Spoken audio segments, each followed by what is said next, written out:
KOCT, the voice of North County.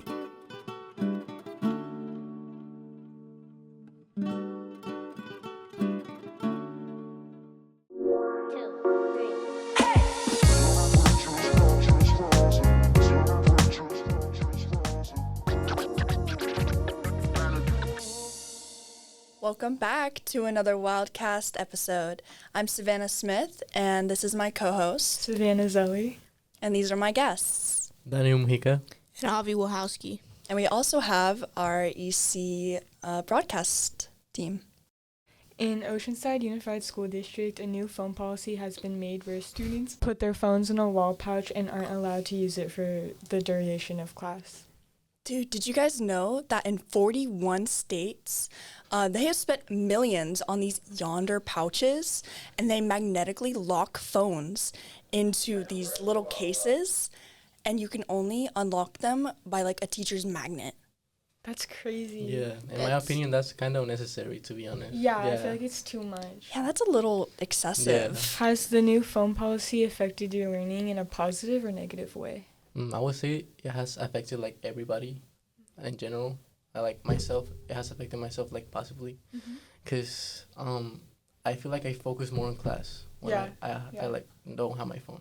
Yeah. Yeah, I would feel the same way. I don't really have that connection with my phone. I really just use it to like contact people and pass the time. So not having my phone, if anything, just helps with my learning. I agree. I mean, the only thing is like I can't check the time as easy because for some reason half of my teachers don't have clocks. Yeah. And I can't listen to my music. Yeah. Yeah, I agree with you. It sometimes gets boring when you don't like have something to listen to. When like your teacher's like not giving you work to do. Or something. Yeah, some sort of stimulation I feel like is kind of necessary for learning in this generation, because a lot of kids, they deal with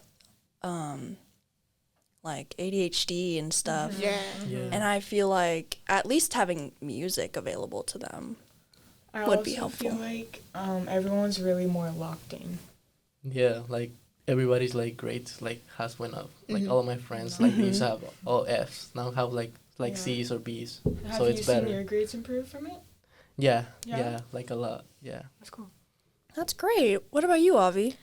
Yeah, I feel like it really helps me to focus on the task at hand, but it can be hard when I don't have my phone on me because it's just no music, like, especially the time. Like, I don't think any of my teachers have clocks in their classroom. Like, none. It's wild, and even if they do have a clock, it's most likely broken. Yeah. Do you agree with the method our school is using, or do you believe that there is a better alternative? I feel like for now is like a good method, like to be focused on school, because it's like it just started this year, so it might improve like over the years. But for now, it's like a good method. Yeah, because it's like working. Yeah, agreed. I'm so glad that we don't use those yonder pouches, because that's a little much.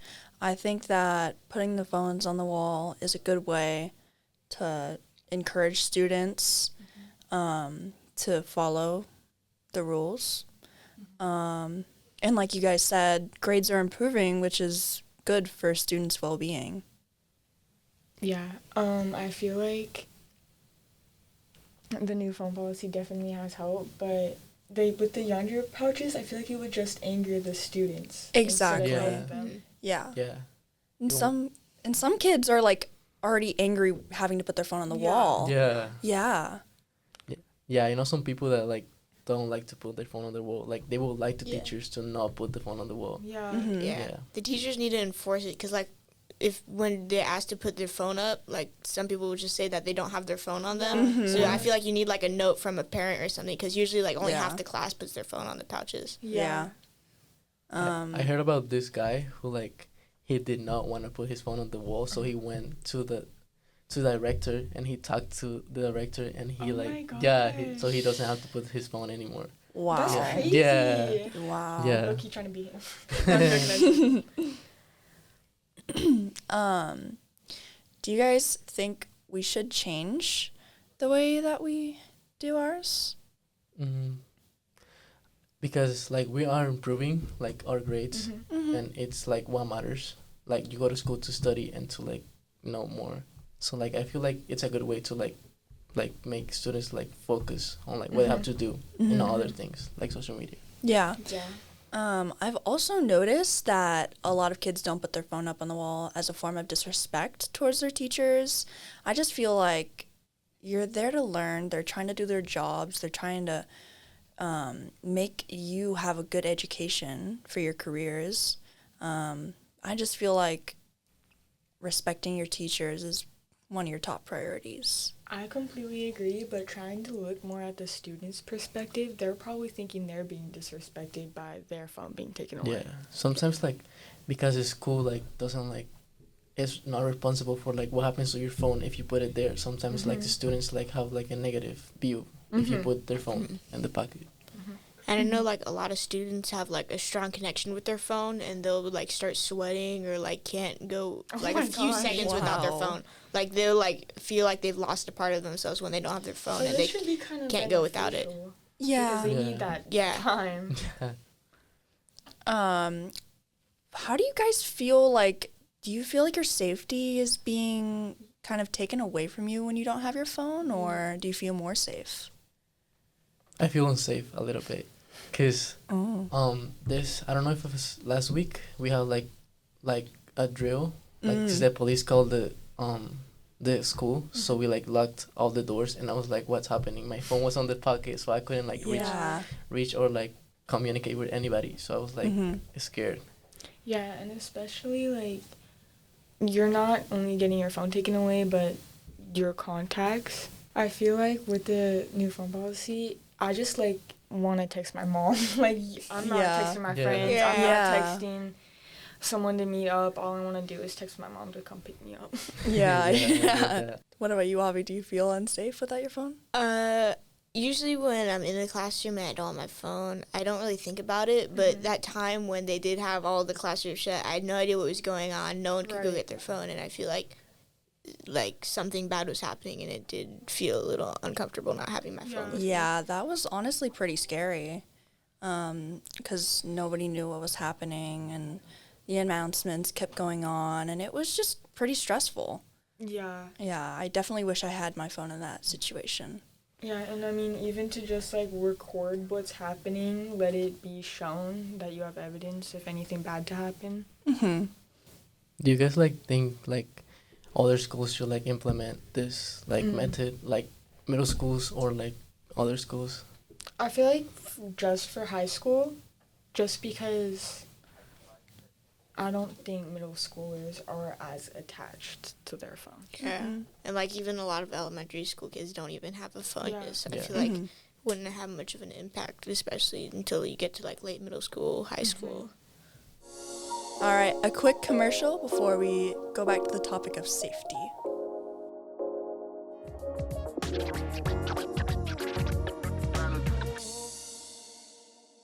You're watching KOCT Television in Oceanside.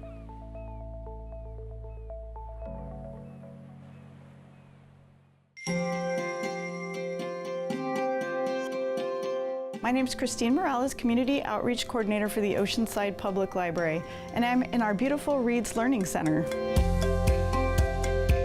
Oceanside Public Library sets out to engage, inform, connect, and inspire. The library provides access to wonderful resources and reliable information, opportunities to connect with and learn from others, grow and be inspired with its book collections and myriad of events promoting community, health, and well-being. From children's story times, STEM programs, and family literacy events, book clubs for all ages, homework help, teen volunteering and paid internships, programs for adults with disabilities, to adults learning to read and write, the Oceanside Public Library has something of incredible value for everybody.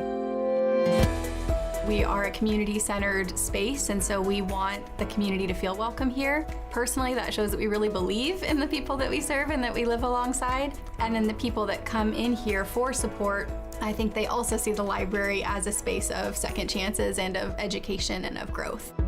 I make time for the Oceanside Public Library because they have the best programs. And also, Oceanside Reads offer me tutoring, like writing, reading. It's so amazing to read. We're in the Oceanside Reads Learning Center. We're kind of the hidden branch of the library, and we serve adults looking to build new skills. Oftentimes that focuses on reading and writing. That's kind of the heart of California Library Literacy Services. We have learners that have been 18 years old, and we have learners that are in their mid to late 80s. So our goal is to help adults meet their educational goals, whatever they may be, and reestablish that education can be fun.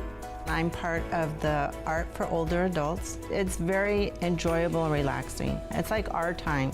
I love to draw, I love to read, and just learning the history of where we're going with the drawing and with the making of the projects. It's like there's always something to learn. Oceanside Public Library is part of the California Cultural Districts, and as such we offer arts opportunities for our community. My son is Philip Ramirez. He's part of the Read and Draw and the book club, and that's been a big help for his learning disability, the comprehension. His vocabulary has expanded so much, and it's from reading. I do love the Next Chapter Book Club. It's my favorite program to meet with my friends. I'm happy to see them. I think people join this book club because it's really fun and they like to read together. It is geared towards adults with developmental and intellectual disabilities, which mean there's a variety of reading levels. We have some non-readers join, and if that's the case, then I help them out. We were reading The Boy Who Harnessed the Wind book. I like this book so much. We read the whole book together. We talked about the story, what happens from the beginning to the middle to the end. The library has been a big part of our life, and as he got older, the special needs programs were available. He got to know the librarians, and it was very comforting to know that they were caring for him. I'm glad the Oceanside Library is here. I would say overall this center is full of really cool people. Both the staff who work here, our volunteers who give of their time, and then our learners who come, because everybody here wants to be here and they have a goal that they're working towards, and it's a really special energy. The Teen Interns is a program that employs teens to work in the library, and they run the gamut with projects, and we want to help develop them as individuals, and then also what they do help support the library. I was able to work under a mentor, and I was able to work with writing book records in the Heritage Room, and it was my favorite thing ever. I had so much fun in there. What I like about the library is its presence. I think it's very calming, and it has like a welcoming feeling for everyone who goes there. You can tell that there's so much work put into it, and now I feel like I'm able to give it to other kids and like give them a little piece of like the magic of the library. The programs that they had were not just book clubs, but STEAM and art camps. So the kids always felt connected with their librarians and other kids their age that had the same interests. I do all the programs ranging from online book clubs, online game nights, Zooms about mental health. It helped me really discover my passion. The library has done so much for us. They've given us free programs. I try to look at the teens event list, and I try to do everything that I can. The librarian staff is like family to me. They're kind, considerate, and caring, and they're always there for you when you need help. I can honestly attribute how awesome they are as people because of the Oceanside Public Library. They changed my life for me and my kids. Thank you so much, Oceanside Library. So much of what we do is building confidence back into education, which I think is really unique. It's awesome. I really love what I get to do here. The Friends of Oceanside Public Library, made up of hardworking and passionate volunteers, make possible and sponsor Oceanside Public Library's amazing year-round programs for all ages. For more information on these or any of our amazing programs, call us at 760-435-5600 or visit our website at oceansidepubliclibrary.org.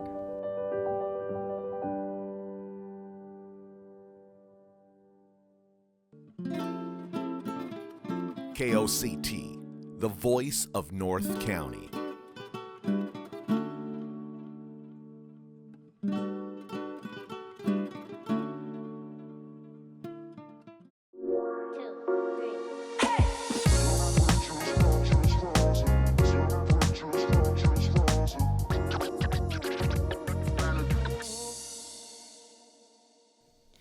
Welcome back to this new segment.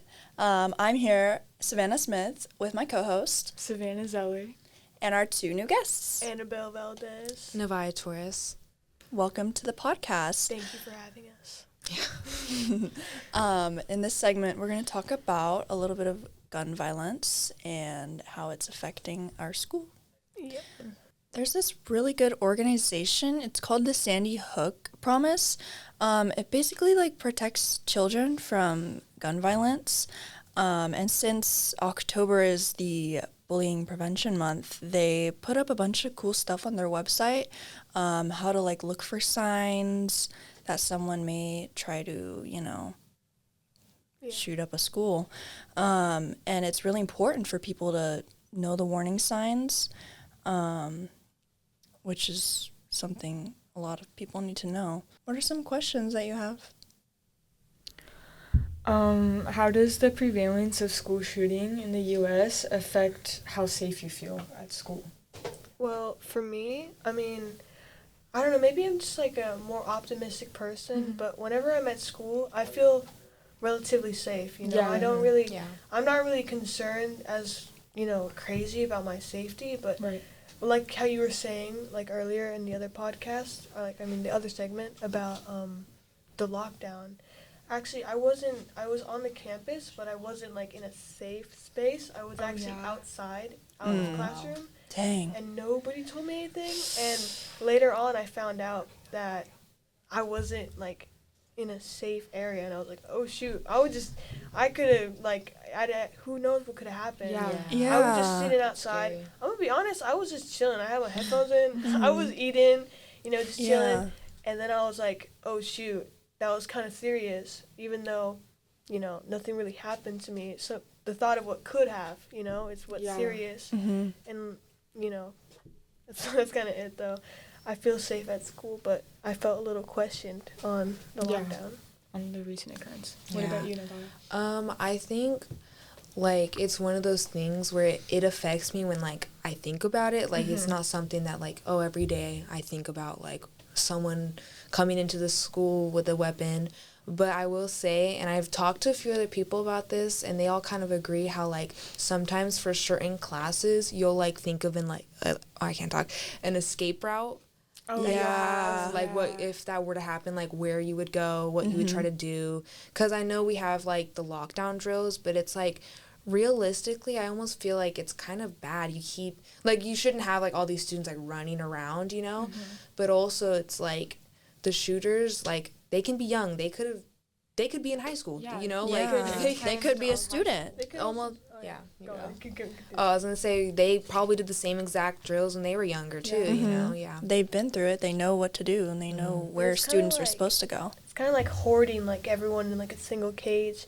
And I remember hearing about how, the reason why we all stay in our classrooms, tell me if I'm wrong or not, but I remember hearing is that, it's, to better your chances or your classroom chances, because it's there's a chance that they could go into the other classroom next door instead of your classroom, and that could save your life. But at the same time, it's you're losing everyone in that classroom. Yeah. So it's just to optimize your chance. But I feel it's just I don't know, it's just there have to be some better gun policy. Yeah. To keep people that are underage out of not buying these guns. Yeah. Because the recent shooting, I forgot, it was somewhere in Georgia. Yes, this is actually what happened was his father gave him a gun and he went to school and he shot up the place, and it was I was just thinking who is in the wrong here? I mean, obviously the son or the kid had this weird upbringing if the dad is giving him a gun. Right. And he's going to school. And prior to that, he made several other threats to shoot up an elementary. So it's my goodness. And it's crazy on that. Sorry. Go on. The lack of awareness and how no one really said anything. Yeah. Even if it was some TikToks posted about it, I feel even our school should say something. Yeah. As an honor to them. Mm-hmm. Yeah. I don't know if you guys seen online, but I remember seeing this video, and I think it was in I'm not sure if it was in like a real classroom, but it was like a prototype for like a bulletproof school door. And it was pretty crazy. It was like the wall, and it was like you'd grab it and it like pulls out, and then it makes like a tiny little room that's bulletproof, and you wouldn't go in it, you'd be on like the outside, but they wouldn't be able to shoot through past it. But it almost feels like really weird. Yeah, because it's like we're making bulletproof doors when we're not trying to fix any sort of gun policies, you know? Yeah. What do you think we could do to fix gun policies? I feel like people should be allowed to have weapons. I don't think that should be fully taken away. But I do think like more like, I think you should be required a certain amount of training. I don't think you should be 18 and be allowed to buy like an AK-47. Yeah, no. You know, I think that's pretty crazy. Like you can't buy alcohol, but you can buy an assault rifle. Like that's crazy. Yeah. What impact do you think social media has like on the perception of school shootings? For me, I think it's huge, like completely, because if you see a lot of these like school shooters or these like demented people, these crazies, they're always on TikTok or like on Instagram or online, and they're posting about, I'm gonna go shoot up a school, you know, and then they actually do it. It's like, it's like if we had better like protection or like media awareness, then a lot of these like school shootings or like a lot of crimes could be stopped if we just pay more attention to the children that are like, you know, that are showing signs of like being psychopaths, you know, or like crazies, you know. I don't know what I'm just saying. Yeah, but I know. I just feel like social media plays a big role in like the big a lot of people are like mentally unwell, and some spots on the internet can like foster this or like continue it. Like, you know, there's a lot of bad websites where it's like people encourage you to record yourself shooting or hurting someone, and it's like you can do this online, and a lot of people won't be aware of it until after your crime.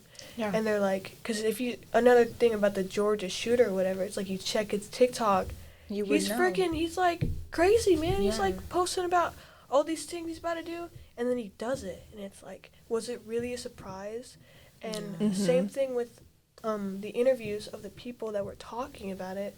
They were saying that they weren't surprised he did it because they knew that something was wrong with him. You know, a lot of things were just wrong and very apparent through social media, and we really should get more, like how you're saying for gun policies, what we can control. I think we should definitely do some policies about the internet, because it's still relatively new. We're getting new technologies now, but we should utilize this and like really hone in on these preventable crimes like school shootings. Yeah, I think the internet thing is a little complicated, because if you mean like putting policies on like maybe like specifically minors and what they're able to view on social media, on websites, forums, I think that gets a little tricky, because you start to like border the line of censorship, and censorship can be really negative, which is like in his case, it was really negative what he was seeing, you know, but I think it really just waters down to the parents.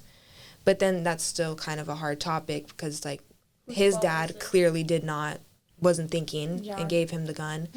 So I feel like it's very tricky. Yeah, and on that track, Navaya, do you think that there are like any ways that like, say, an educator or a parent could go about preventing school shootings? Well, if their kid is like the shooter in question, maybe I think definitely check up on your kids. Yeah. And as much as us teenagers and tweens don't like getting our phones checked, sometimes it can be beneficial, you know, if you're looking or doing things that aren't good and it's messing with your head. I think that's really important to, like, as a parent, make sure you're seen, you know. Yeah. Talking with someone could be incredibly beneficial to somebody who's going through a tough time, or they're thinking they're going to do something and they're thinking about it. But if they just had the time to really talk to somebody, I feel like that would prevent a lot of situations. Yeah. I feel like what would make someone want to shoot up a school? Like, did they get bullied? I'm trying to see it from their perspective. Like, I know a lot of people hate school, and I'm part of that committee, but why would you want to risk students' lives? Like, that's just mental illness, really. Yeah, probably like the bullying thing. If they were bullied, I could see wanting to get like some sick way of revenge. But like for like when they shoot up like elementary schools, I don't get that. Yeah, like, that is horrible. Just, like, at all. Straight up like what you're saying about mental health and stuff. About I have like a lot to say about that. But Yeah. Honestly, I feel like for that, it's just a lot of people are just like really unwell, and most of it goes unchecked. So it's like when it just cultivates, you know, it turns into like, oh, I hate you because you're bullying me, to, oh, I'm gonna kill you. Yeah. It just turns into like this really demented thing, and like the internet, like Definitely we're in a contributes. media like age, so it pushes it more onto it, where it's like more normalized, where people are it's become, because school shootings aren't like a new thing. They've been going on for years, and it's not a new problem. Gun policies, gun all this, but you know, we just have to figure out a way to, you know, control it. Yeah. Thank you so much for your opinions and your thoughts. We're gonna end this CamCast, but thank you so much for joining us. Thank you so much to my co-hosts and my crew. It was a lovely episode. Thank you, viewers, for tuning in.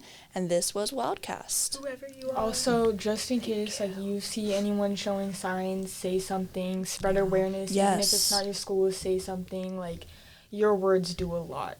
Yeah. They make an impact, so do something. Yeah, especially even if it's like on the internet too. Like Yeah. especially if it's on the internet, because these monkeys will do something. Yes, I they even will. playing. Just if you see something, say something. That's how it goes. Thank you for tuning in. Bye. Goodbye.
KOCT, the voice of North